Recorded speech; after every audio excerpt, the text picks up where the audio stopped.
the Apostle Paul, and one of his letters to the early church in Corinth.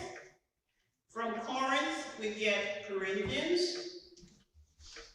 And it is believed that Paul was the first sinner saved by grace.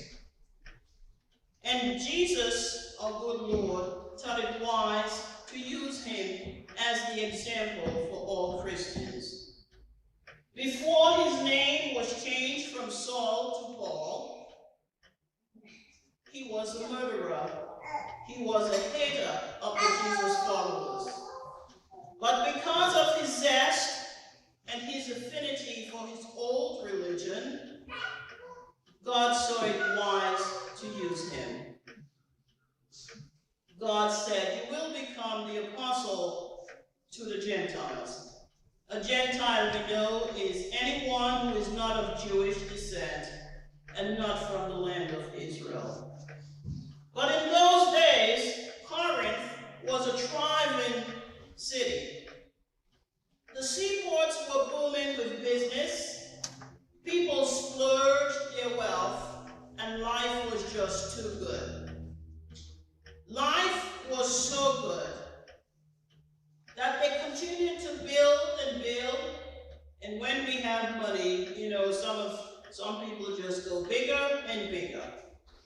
But as humans, and according to the laws of nature, when money is flowing in abundance in any place, any city, any town, lurking in the shadow, we know, is the devil. There is bribery, theft, incest, immorality, prostitution, greed. Enough is never enough. Segregation creeps in, crime, violence. The city of Corinth in those days was more than thriving. And in fact, it was so good in their eyes that they thought it was the best there ever was. But in the Bible, in the eyes of God, Corinth was the most carnal, C-A-R-N-A-L, city there ever was. And even if you think today in 2024 that things are bad in certain areas, not compared to Corinth. Not even in the Christian churches, things were not perfect.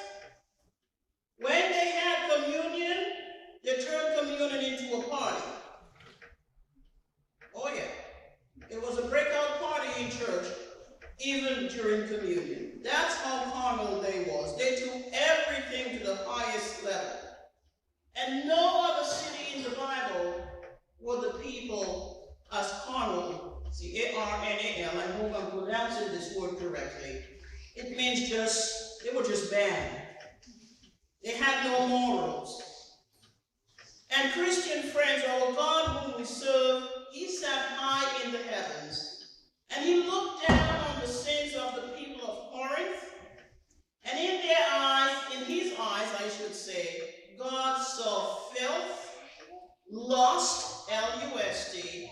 He saw hopelessness, great harlotry, that God himself had to step in and say, enough is enough. You people have lost your minds. So he would use the Apostle Paul, the first sinner saved by grace, to go to Corinth to bring the gospel to them, hoping that they would mend their ways just a little bit. And Paul came to the church, speaking the truth in love. He used the words that he thought would be the right thing to say. He approached them in their synagogues, and he said, I will begin my preamble with love.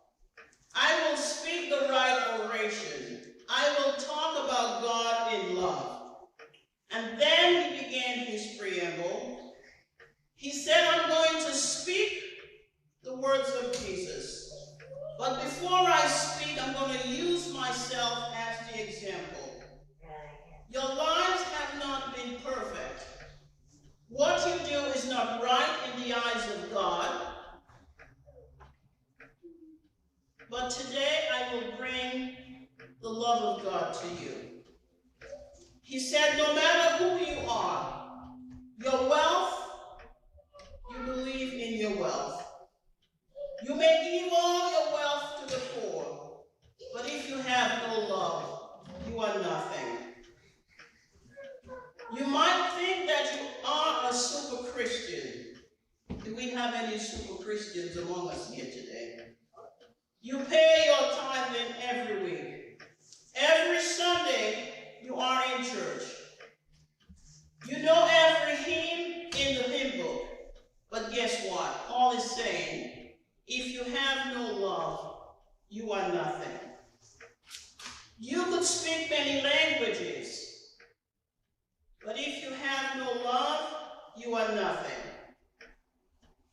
Because love suffereth long, love is not proud, it is not envious, it is not a show-off, it is everlasting, it never fails. Love is very hopeful, and it is not easily provoked. And even if I come to you with a great voice, like the sound of an angel, and I show no love to you, I am compared to an empty pan or a rattling cymbal in the wind. If I come to you with my great education, speaking the finest language, I could appear wise beyond my age. And although I went to the best colleges and universities at the time, but if I come with no love, I am nothing. The people of Corinth, turn your heart to Jesus. Start with love. Show love for one another, because love is everlasting. It bears all things, it suffers long. It is not envious, it is hopeful, and you cannot provoke it. So what do you think the people of Corinth did? Just coming in a simple form, Paul came to them and emphasized the meaning of love. And many hearts were turned to Jesus. When I was in high school, I had a great literature. I can't believe I can still say that word. And he taught us a poem one day about a dog and his owner. The owner would take the dog to a mountain every day, and they would go for long walks. And one day, none of them returned. And one day when a shepherd was walking by, he saw this scrawny dog just making sounds, and he was wondering what was happening. It is a poem written by William Wordsworth, and it goes, this is what it says. A barking sound the shepherd hears, a cry as of a dog or a fox. He halts and searches with his eyes among the scattered rocks. And now at distance can discern a stirring in a brake or fern, and instantly a dog is seen, glancing through the covered green. The dog is not of mountain breed. Its motion, they are very wild and shy, with something, as the shepherd thinks, unusual in its cry. Nor is there anyone in sight. All around in the hollows are at height. No shout, no whistle strike his ear. What is this creature doing here? It was a cove, a huge recess, that keeps till June, December snow. A lofty precipice in front, a silent tarn below.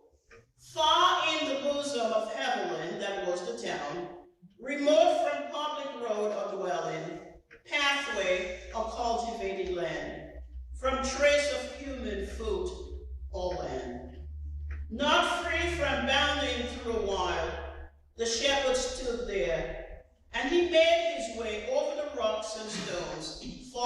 rescue the dog as quickly as he could. But not far had they gone before he found a human skeleton on the ground. And the appalled shepherd, the discoverer, he let out a huge sigh. He looked around to learn the history of what had happened. The owner had fell over the precipice. He fell over the precipice. The dog never left his side.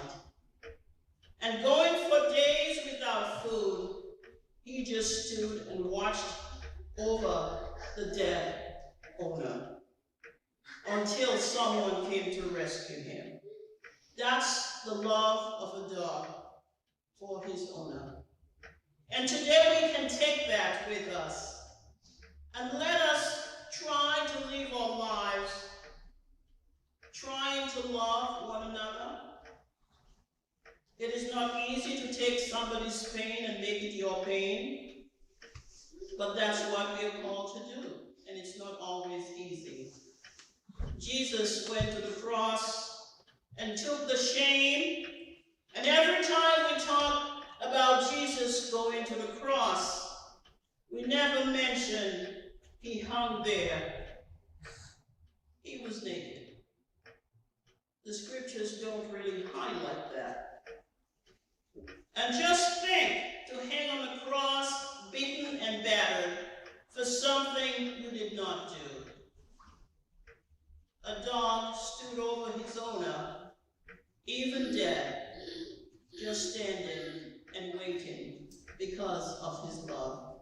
And today as Christians, we are called to continue, I know many of us do, to continue to love one another, because love is of God. Amen? Amen.